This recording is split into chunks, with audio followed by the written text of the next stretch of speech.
And it's now my pleasure to introduce Kevin Murphy. Kevin is the former CEO of Driscoll's and a lead member of the advisory committee for CSUMB's agribusiness supply chain management. Kevin, we're looking forward to hearing what you have to say, and welcome. Thanks, Dennis. Appreciated that. So just as we start, I think it was just a short 2 years ago, most people had never heard the word supply chain. But in the wake of the pandemic, articles about snarled supply chains and their role in driving up prices around the globe are routinely on the front pages. The title of this year's Greater Vision event, Push, Pull, and Panic, can be well summed up in some of these unique headlines from major newspapers. The world is short of everything, get used to it, the New York Times. Just how gummed up are the supply chains? The Economist. And my favorite, which says, sorry, the global supply chain ate my homework, the Wall Street Journal. All these headlines, initiated by a once-in-a-lifetime event, the COVID pandemic, invoked a groundswell of interest in this previously obscure and little understood concept of supply chain. In my short speech, since many of you are students, I have two main objectives. Firstly, I plan to provide a broad understanding about supply chains and what happened over the last couple of years. And then secondly, how you might, as students, think of a career in supply chain management. After my speech, Tom and Dennis, with their panels, will deliver real-life illustrations on issues they face as it relates to the fresh produce supply chains. After our world was turned upside down a couple of years ago, it did not take long for things to start breaking and for people to start asking some questions. So here we go. The first and obvious question was, what is a supply chain? For the average consumer before COVID, the supply chain was simply the trip from the supermarket to home. How things have changed. Investopedia defines it simply in the following way. A supply chain is a network of individuals and companies who are involved in creating a product and delivering it to the consumer.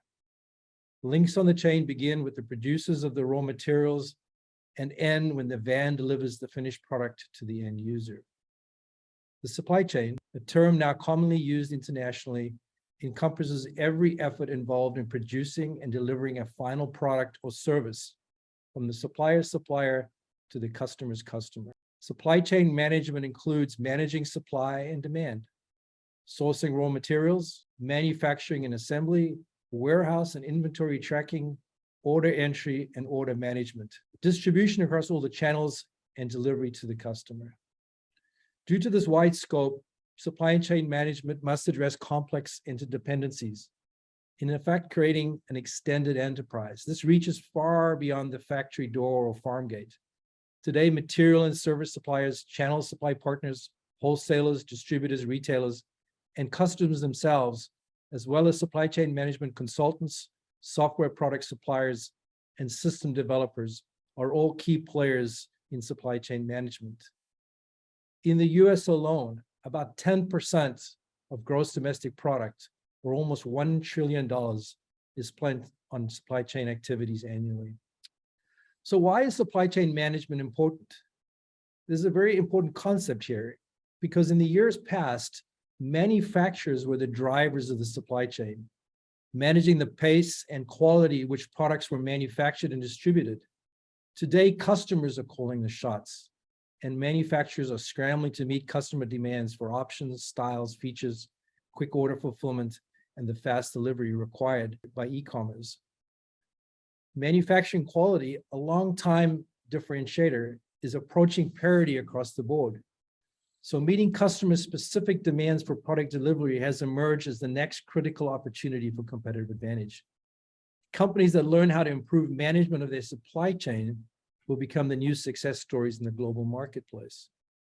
Any doubt about the importance of supply chains can be highlighted when reading the first paragraph of an executive order by the President of the United States around a review of supply chains. I quote, "The United States needs resilient, diverse, and secure supply chains to ensure our economic prosperity and national security. Pandemics and other biological threats, cyber attacks, climate shocks, and extreme weather events, terrorist attack, geopolitical and economic competition, and other conditions can reduce critical manufacturing capacity and the availability and integrity of critical goods, products, and services. Resilient American supply chains will revitalize and rebuild domestic manufacturing capacity, maintain America's competitive edge in research and development, and create well-paying jobs. They will also support small businesses, promote prosperity, advance the fight against climate change, and encourage economic growth in communities of color and economically distressed areas. End of quote. I think the only thing he admitted is the role supply chains play in solving world peace. Some statistics to further underline the importance of supply chains. 94% of Fortune 1000 companies are seeing supply chain disruptions from COVID-19. 75% of companies have had negative or strongly negative impacts on their businesses due to supply chain breakdowns. And 55% of companies plan to downgrade their economic outlooks because of issues within the supply chain. So given the importance of supply chains, what went wrong with them? There were several factors that had been brewing in the background for many years. The pandemic provided the spark. Let's talk about three structural issues facing the supply chain prior to this pandemic. First, and perhaps most important, is several decades, there was a drive within manufacturing to reduce costs. Going back to the 1970s, global firms had relied on lean manufacturing models coupled with just-in-time inventory systems, which decentralized stockpiling to keep costs low for both businesses and consumers. Although these models have increased efficiency and profit while reducing losses, they require a high level of coordination and accuracy among suppliers. Coupled with the reliance on China for many goods, these strategies resulted in a high degree of vulnerability with little room for error. The second challenge was the one facing the trucking industry. Despite moving more than 70% of domestic freight, the long-haul trucking industry has been riddled with challenges for decades, including labor shortages, declining wages, inadequate infrastructure, and poor job quality. Over the last 25 years, the turnover rate was 94% across large freight carriers. As of 2021, the industry claims shortages of 80,000 drivers, presenting short-term and long-term challenges. These issues have affected the wider interconnected freight transportation network, including rail, maritime, and air freight. The third key issue is a shortage of shipping containers and chassis. Widespread delays and bottlenecks led to shortages of usable shipping containers and chassis to carry the containers. The cost of these large boxes hit record prices, rising more than 7 times across key shipping routes. These shortages have been made worse by lack of chassis, a simple yet hard to find piece of trucking equipment to move shipping containers. These factors, coupled with the following related issues, have put us in this hole. Let's talk about these pandemic-related factors. Supply and demand volatility. The pandemic initially restricted business and consumer activity, leading to layoffs and a decrease in production and transportation. It was followed by a quick rebound in demand after many production decisions had already been made. This led to large-scale shortages and unmet labor demand. The resulting tight labor market has emerged as another burden across all elements of the supply chain. Without sufficient workers, manufacturers and producers still have trouble meeting customer demand. Secondly, shifts in consumer activity. When lockdowns commenced, normal life and activity was upended as Americans had to adjust to virtual work and school. Since families began spending more time sheltering at home, they spent more on purchasing goods relative to services, thereby adding increased strain to the supply chain. Third element, large fiscal stimulus programs. Federal support helped prevent chaos for millions and has been a key factor in the ongoing recovery. Yet these safety net programs also gave consumers more disposable income, increasing demand for an otherwise already volatile consumer market. The fourth element, scarcity. The shortages of components and essential parts, such as computer chips, increased prices and wait times across the board. This cycle was exacerbated by tariffs for immediate inputs, which are goods used in production or finished products. High costs for these intermediate products have meant American manufacturers and farmers often have to raise prices they charge other businesses and consumers. And then the fifth and last element is new COVID developments and other market uncertainties. So the ongoing threat of new variants, coupled with a zero COVID policy in China, continues to destabilize production in labor markets. Extreme weather and one-off events have also had negative effects. And of course, in addition, the Russian invasion of Ukraine has added uncertainty to energy and other raw material markets. Clearly, some of these key issues have abated to some degree, but with the raging inflation and the looming recession, the last chapter of this book has not been written. All of this leads us to the next big question, which is, when will it all be fixed? The simple answer is, I do not know, but there is no doubt it will take some time. There is, however, a key concept that will need to be considered when dealing with these new realities. Simply, supply chains will need to evolve from just in time to just in case. So what does that mean? It means making the system more transparent, traceable, and accountable, resulting in improved security, not efficiency. It prioritizes doing business with people you can rely on, information you can trust, and a level of transparency that allows for all involved to provide solutions in real time. Three indicators that companies are shifting from efficiency to resiliency are a buildup in backup inventories. Many firms are adopting dual sourcing and long-term contracts. And the third, the pattern of multinational investment has been inverted. Almost 70% of funding is coming from local subsidiaries as opposed to parent firms sending capital across borders. The industries most under pressure are already reinventing their business models by moving towards a concept called strategic autonomy. The car industry is copying Elon Musk's Tesla by moving towards vertical integration. The big risk to all this is that we could descend into protectionism, big government, and of course, worsening inflation.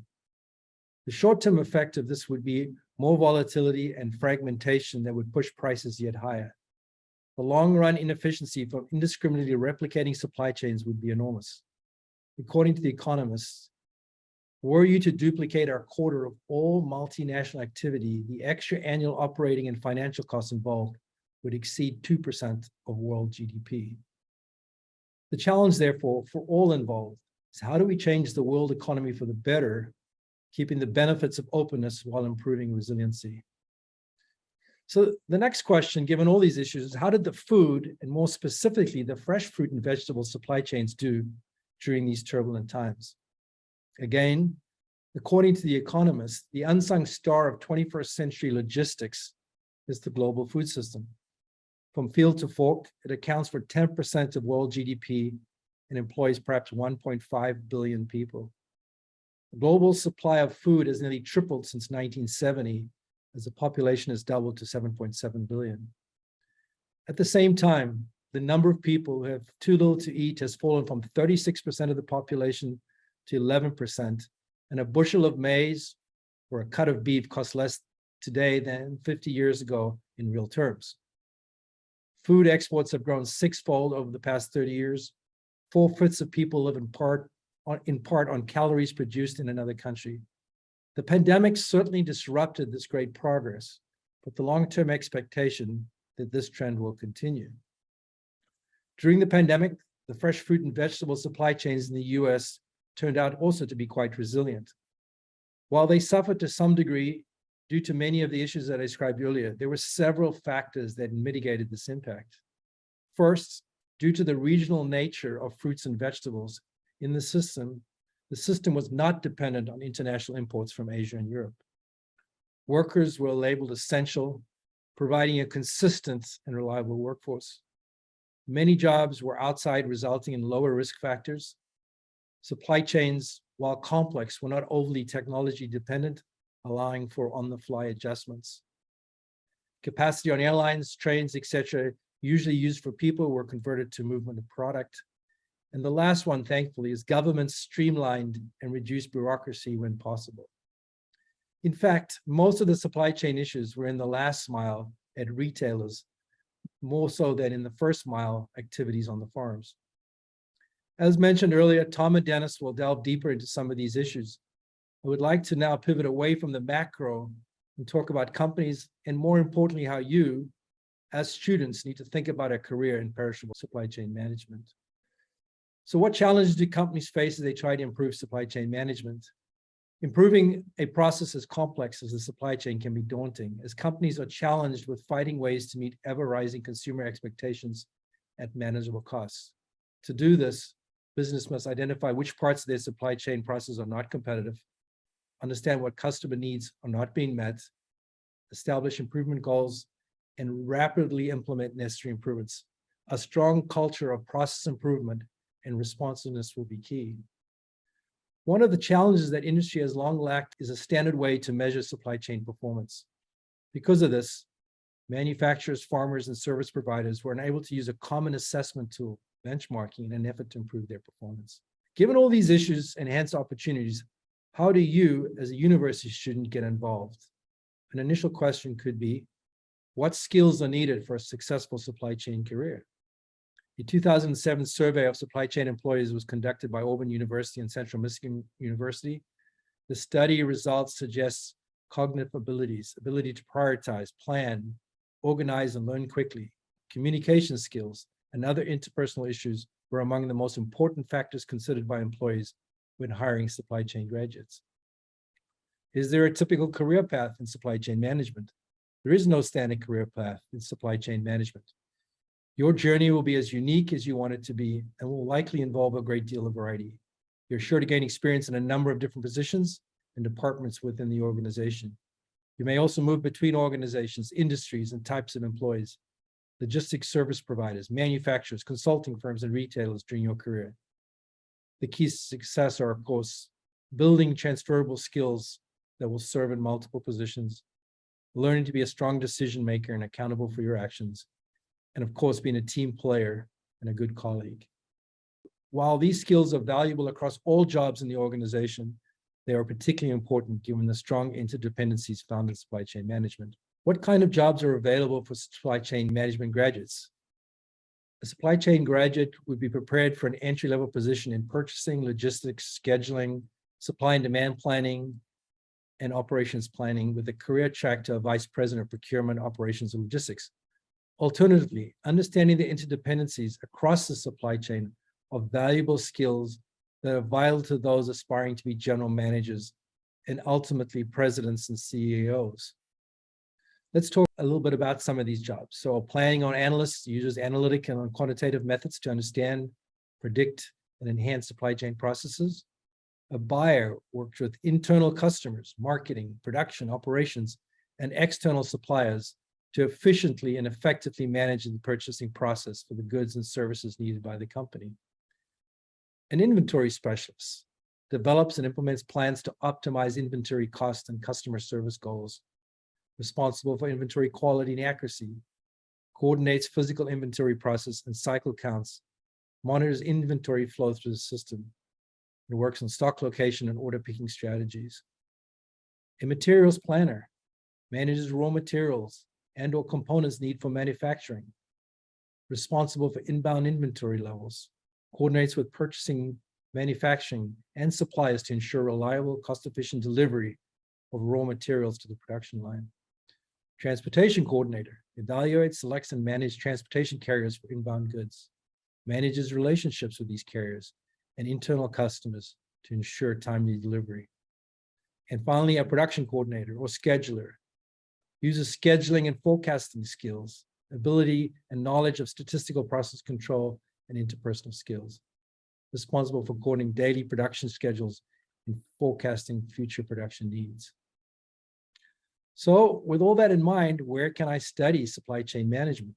Well, the exciting part of all this is that CSUMB in the next year or so will be providing a 4-year degree in perishable supply chain management. To my knowledge, this will be the first time a university will provide this particular concentration in the US. This will be a unique opportunity for students on the Central Coast to gain valuable skills and a very important component of how fruits and vegetables end up on your plate. Finally, an important last question as you all go to the job fair later on today. Is an internship important? Yes, an internship is very important. An internship is good for you and your future employees. One of the best ways to confirm that you have selected an appropriate career path is to work for a company that will provide you hands-on experience in logistics, transportation, or other supply chain management areas. In addition, one of the best ways to confirm to your future employer, which could be the company that provided you with the internship, is experience gained through an internship. These are very important times. I hope that you've enjoyed my speech and excited you a little bit about taking a career in supply chain management. Given that we have some time here, I think I'll field some questions before handing it over to Tom and Dennis. Let me have a look here and see if we've got any questions. All right, I've got one online here. The question is, what are some misconceptions about the supply chain that should be corrected? Well, I think as you may have gathered from the last couple of years, as well as the speech I just made, that they are very complex and far-reaching. It takes a tremendous amount of people working in a very transparent and accountable way to make sure that you get the product you want when you need it. I think the second part of it is the interconnectedness and reliance. Like any chain of any sort, you're only as strong as the weakest link, and making sure that all those folks in that chain are working together and connected is really, really important.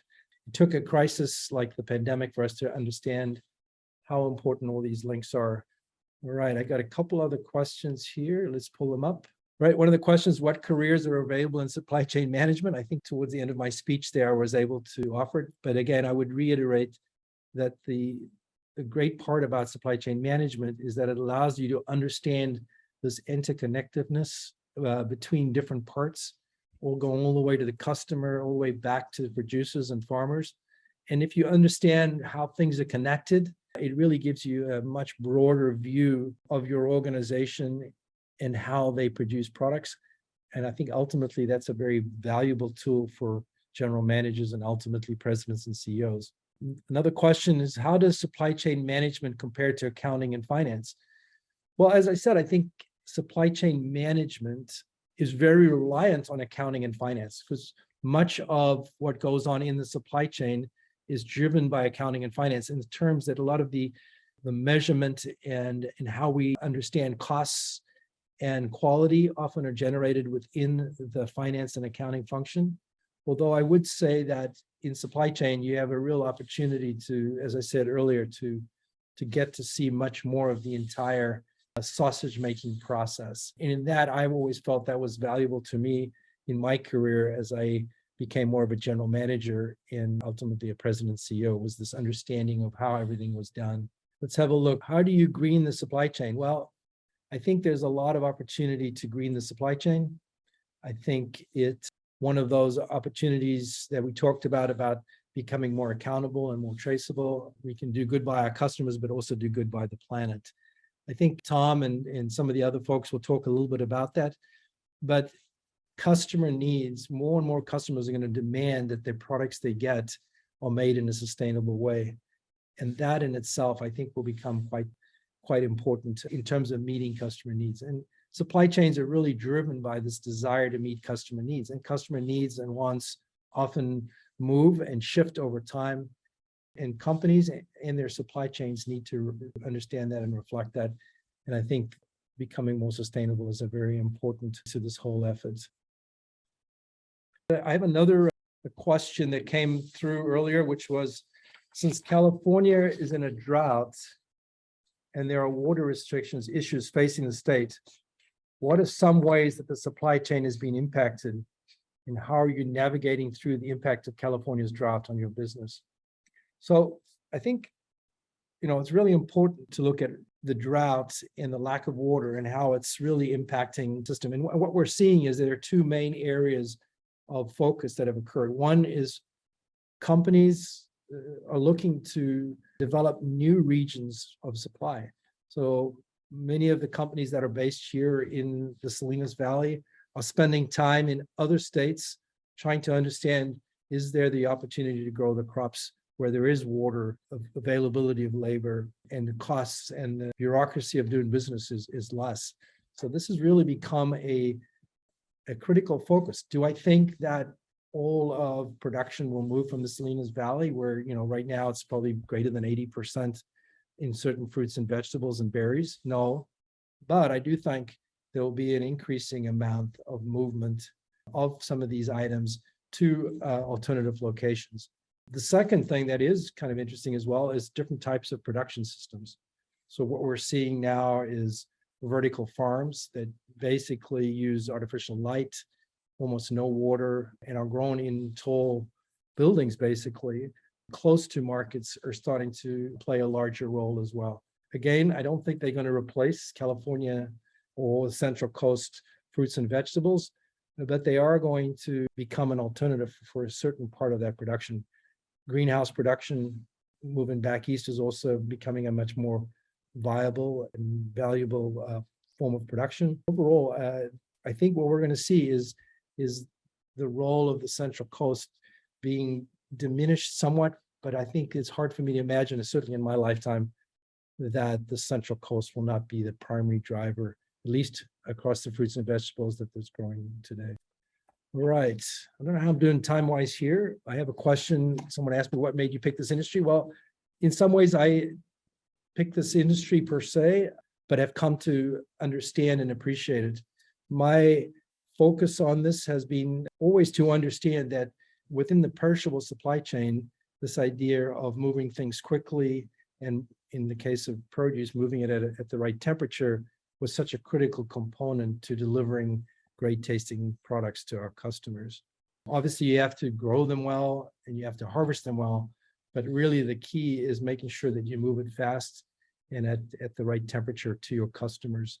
And without the supply chain, a lot of the fruits and vegetables you get today would not be the kind of quality and the shelf life that you would be used to if it wasn't for the supply chain and the people that work in that whole logistics effort to make that happen. So even though most of my career has not been specifically in the supply chain area, I have come to appreciate how valuable it is. Then sort of on top of that, the reason why Cal State University Monterey Bay is actually focusing on the supply chain in terms of its four-year degree is that it's an area that is being underrepresented from the academic side of the equation. In other words, not many universities have focused on this area. A lot of them have done production or research. And so we feel here at CSUMB that there's a unique opportunity to have folks that are local come to the university, get a four-year degree, and then move back into the industry in these supply chain jobs, and hopefully rise up the ranks, as I've talked about, to become leaders in these companies. It'd be great to see the children of either immigrants or people working in the field ultimately become leaders in these great companies. And that would make me think that our effort around this supply chain management concentration would be well worth the money that we've raised within the community and the industry, as well as the time spent by different folks ensuring that this would move forward. Some more questions. One that's come up is, what was the most challenging area you had leading a large ag company? What advice would you give yourself 10 years ago? Wow, that's a great question. I might have to think about that. The most challenging area was really not so much the mechanics of the business, since I'd been around ag all my life. It was more around how to manage people, I think, and to be effective in delegating and motivating employees in a large organization so they could be effective in driving the business forward. Sometimes the very things that make you successful early in your career, which are getting things done, making it happen, being focused on making decisions and moving forward, can at the same time become a glass ceiling or a ceiling for your advancement later in your career. What happens is that you end up being too engaged, too involved in everybody's work, that you disincentivize folks and demotivate them, because people want to be respected and understood for the work they do. They want to be given frameworks and areas of opportunity to go and make a difference. And when you as a leader are micromanaging, that becomes a big problem. So for me, it was really becoming better at delegating and understanding how I could motivate and inspire people without doing the work for them. Okay, so one of the questions was, what makes the perishable supply chain more complicated than non-perishable? I think the obvious part of the fresh supply chain being more complicated than the non-perishable part is just the perishable nature. whether you've got a head of lettuce or a strawberry, that product is, if you don't move it quickly, it's going to be spoiled, and ultimately the consumers are not going to be able to receive it and eat it, and that's a big loss to the entire system. So time and temperature is the key component. The speed at which we have to, harvest the product, receive the product, ship the product, and have it so that the consumer has this maximum amount of time of shelf life in the refrigerator is super, super important. So I think that's the key differentiator, is there's no room for error. Things have to move quickly. If you don't do it right the first time, the chances of fixing it become increasingly more complicated. All right, I think the questions have run out here. Do I have anything else? I think we reached the red of it.